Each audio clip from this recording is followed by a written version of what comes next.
بسم الله الرحمن الرحيم. الرحمن علم القرآن خلق الإنسان علمه البيان. الشمس والقمر بحسبان والنجم والشجر يسجدان والسماء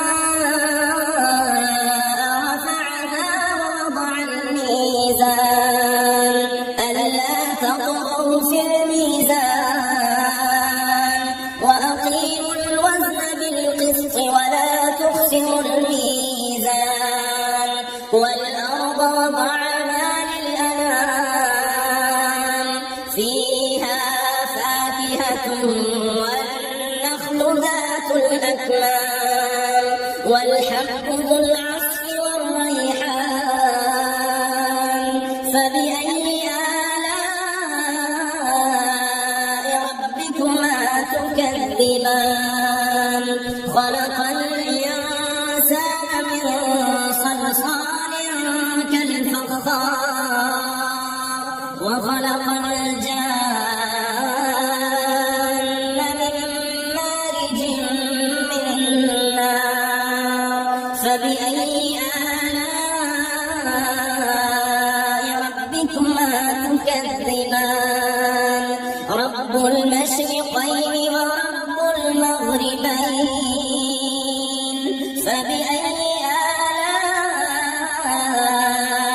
ربكما تكذبان. مرج البحرين يلتقيان بينهما برزخ لا يبغيان. فبأي آلاء ربكما تكذبان. يخرج منهما اللؤلؤ والمرجان. فبأي آلاء ربكما تكذبان. وله الجوار المنشآت في البحر كالأعلام. فبأي آلاء ربكما تكذبان. كل من عليها فان. كل من عليها فان ويبقى وجه ربك ذو الجلال والإكرام. فبأي آلاء ربكما تكذبان. يسأله من في السماوات والأرض كل يوم هو في شأن. فبأي آلاء ربكما تكذبان. سنفرغ لكم أيها الثقلان. فبأي آلاء ربكما تكذبان. يا معشر الجن والإنس إن استطعتم أن تنفذوا من أقطار السماوات والأرض فانفذوا لا تنفذون إلا بسلطان. فبأي آلاء ربكما تكذبان. يرسل عليكما شواظ من نار ونحاس فلا تنتصران. فبأي آلاء ربكما تكذبان. فإذا انشقت السماء فكانت وردة كالدهان. فبأي آلاء ربكما تكذبان. فيومئذ لا يسأل عن ذنبه إنس ولا جان. فبأي آلاء ربكما تكذبان يعرف المجرمون بسيماهم فيؤخذ بالنواصي والأقدام فبأي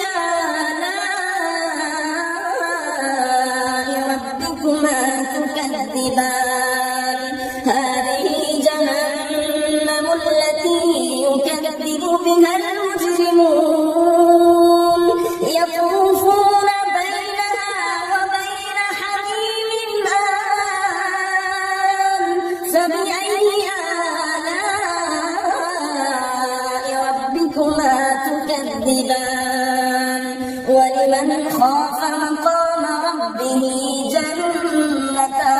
جنتان فبأي آلاء ربكما تكذبان ذواتا أفنان فبأي آلاء ربكما تكذبان فيهما عينان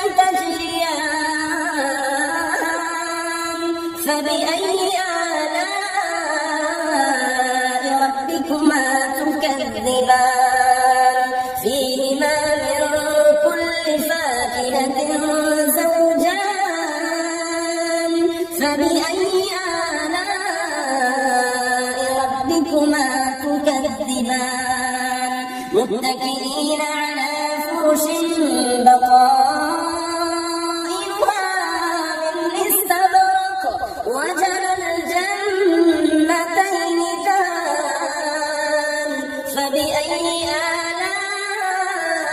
آلاء ربكما تكذبان فيهن قاصرات الطرف لم يطمثهن إنس قبلهم ولا جان فبأي آلاء ربكما تكذبان كأنهن الياقوت والمرجان فبأي آلاء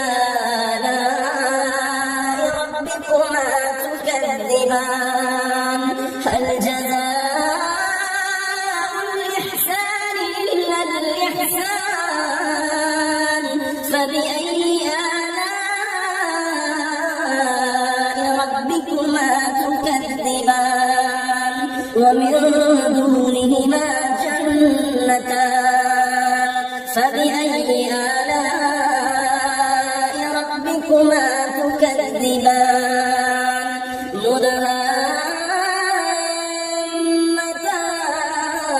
مدهامتان فبأي آلاء ربكما تكذبان فيهما عينان نضاختان فبأي آلاء ربكما تكذبان فيهما فاكهة ونخل ورمان فبأي آلاء ربكما تكذبان فيهن خيرات حسان فبأي آلاء ربكما تكذبان حور مقصورات في الخيام فبأي آلاء ربكما تكذبان لم يطمثهن إنس قبلهم ولا جان فبأي آلاء ربكما تكذبان متكئين على رفرف خضر وعبقري حسان فبأي آلاء ربكما تكذبان تبارك اسم ربك ذي الجلال والإكرام